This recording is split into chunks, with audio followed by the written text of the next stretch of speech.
အချိန်အနည်းငယ်ကြာတော့ကုမ္ပဏီကအရန်အောင်မြင်လာပြီးငွေတွေအကုန်လုံးကိုပိုကောင်းတဲ့ပစ္စည်းတွေဝယ်ယူဖို့ပြန်လည်ရင်းနှီးညွတ်နိုင်ခဲ့ကြတယ်။နိုင်ငံရဲ့အရှိမြောက်ပိုင်းကိုချဲ့ထွင်ဖို့ကြိုးစားခဲ့ကြပေမဲ့အဲ့ဒီဒေတာကိုကင်တွယ်နေတဲ့ကုမ္ပဏီကသဘောမတူခဲ့ဘူး။ပိုင်ရှင်ကစန်တီကိုမယုံကြည်ခဲ့ဘူး။ဒါပေမဲ့စန်တီကပါတီပွဲတစ်ခုမှနေဖို့စီယုံခဲ့တယ်။အဲ့ဒီမှာစန်တီဟာတခြားတထေးရီလိုကိုအကျိုးစီးပွားအတွက်အလုပ်လုပ်နေတာမဟုတ်ဘဲ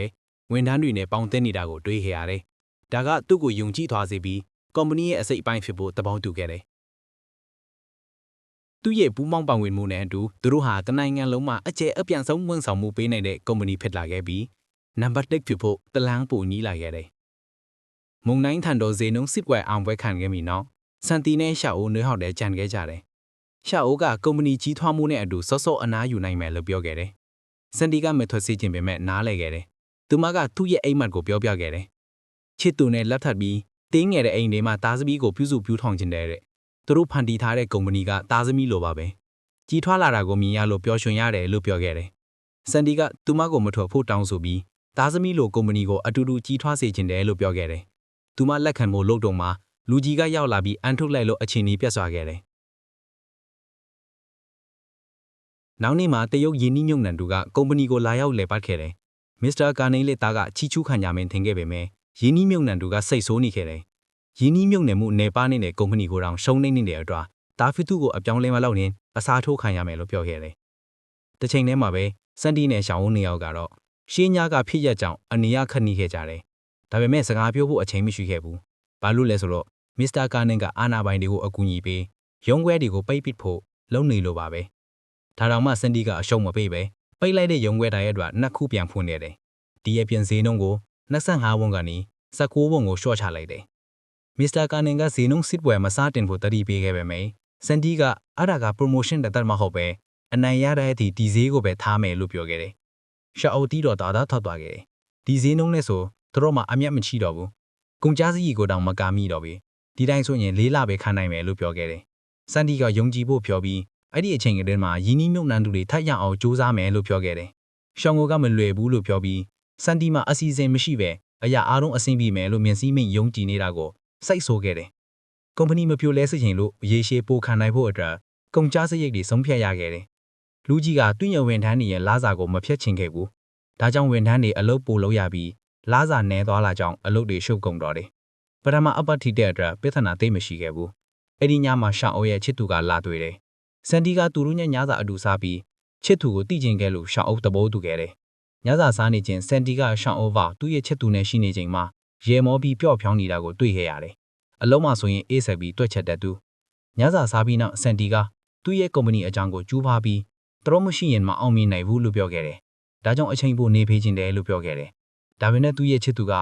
ကုမ္ပဏီရဲ့9%ခိုင်နှုန်းကိုစောက်လို့ရတယ်ဆိုရင်ပတ်စံရပြီးနောက်ထပ်လငယ်ငယ်ခံနိုင်မယ်လို့ပြောခဲ့တယ်။ရှောင်းကမလိုဘူးလို့ပြောတော့ချစ်သူကစိတ်ဆိုးသွားခဲ့တယ်။သူတို့ရဲ့ငွေရေးအခြေအနေကိုသူတီကဈေးနှုန်းစစ်ကွဲနေဆိုရင်ကုမ္ပဏီကလငယ်ငယ်လဲခံနိုင်မယ်ဆိုတာကိုသိနေခဲ့တယ်။ချစ်သူကနှစ်မှလက်ထပ်ဖို့ဂရီးပြတ်သွားမှစိုးရိမ်နေခဲ့တယ်။ဟိုတယ်မှာချစ်သူကထပ်သွားဖို့ဆုံးဖြတ်လိုက်ပြီးထန်တာရဲ့အောင်မြင်မှုကအရာရာအဆင်ပြေဖို့နဲ့ကံကောင်းမှုရမှုတရှိတဲ့မှန်ပေါ်မှာပဲမူတည်နေတယ်လို့သူထင်ခဲ့တယ်။နောက်နေ့မှာပို့ဆောင်ရေးသမားတွေတပိန်မောင်ထားတဲ့ကြောင့်အခြေအနေတွေပိုဆိုးဝါးခဲ့တယ်။စန်တီရှင်းပြဖို့ကြိုးစားခဲ့ပေမဲ့နီကိုအီကတော့သူဟဆန့်ကျင်နေခဲ့တယ်။လူတော်ညံ့ညံ့အလုတ်ထွက်သွားခဲ့ကြတယ်။စန်တီရဲ့တငယ်ချင်းတွေလိုတချို့သူတွေကကုမ္ပဏီကခိုးယူခဲ့တယ်။ချစ်ပေမဲ့ဆုံးမရမယ်ဆိုတာစန်တီသိခဲ့တယ်။ဒီတိုင်းလွတ်လိုက်ပြီးရင်ဝန်ထမ်းတွေရဲ့လိစားမှုကိုဆုံးရှုံးမှာကဒီအချိန်ထဲမှာအန်ဒီရဲ့အယံများတယ်။ဒီကြားမှာပြိုင်ဘက်ကလုံခြုံတဲ့အထောက်ကမ်ပိန်းကိုစတင်လိုက်တယ်။ဒါကစန်တီအထောက်မောက်နေပြီးစုနေတဲ့ဗီဒီယိုပေါက်လဲတော့ပြီးမှကောလာဟာလာတွေတန်တရားတွေဖြစ်လာတယ်။စန်တီရှင်းပြဖို့ကြိုးစားခဲ့ပေမဲ့မစ္စတာကာနင်ကသတင်းမီဒီယာတွေကိုဝယ်ယူထားခဲ့တယ်။အရာအားလုံးဆိုးဝါးလာတော့စန်တီစိတ်သက်ကြပြီးပြိုလဲလို့နေပဲဖြစ်နေခဲ့တယ်။ဒါပေမဲ့ရှောင်းကသူ့ကိုတတိပေးအရှုံးမပေးနဲ့သူရှုံးရင်အားလုံးရှုံးမယ်လို့ပြောခဲ့တယ်။ကုမ္ပဏီကထွက်လာတော့သူကားရက်ပေါ်နဲ့ပေါ်မှာကြည်ရန်တထောက်ဒါမြင်တရက်တရာရက်တန်မိုးလို့ရေးထားတဲ့စာတစ်ယောက်ရှိနေခဲ့တယ်။ဒါကြောင့်စန်တီပြောင်းရင်သွားပြီးကုမ္ပဏီကမထွက်ချင်တော့ဘူး။ဒါပေမဲ့သူစောင့်မျှော်နေတဲ့အခွင့်အရေးရောက်လာတော့ချင်းချောင်းမှုတွေကြားထွက်သွားခဲ့တယ်။ electronic ဆိုင်ကြီးတစ်ခုကနိုင်ငံတွင်းမှာလုပ်ငန်းစတင်ဖို့ပို့ဆောင်ရေးကုမ္ပဏီတစ်ခုလိုအပ်နေခဲ့တယ်။ဒါကြောင့်ပို့ဆောင်ရေးကုမ္ပဏီအားလုံးယွန်ကြိုင်ဖို့စုရွေးခဲ့ကြတယ်။ပို့ဆောင်ရေးကုမ္ပဏီတစ်ချင်းစီနေကရှမ်ပိန်ခွက်တွေကိုပို့ခိုင်းကြပြီးမကွဲပဲရောက်လာတဲ့သူတွေကနောက်တစ်ဆင့်ကိုတိုက်ရောက်မှာပဲ။ဒါပေမဲ့ Thunder Express ရဲ့ခွက်ကမရောက်သေးဘူး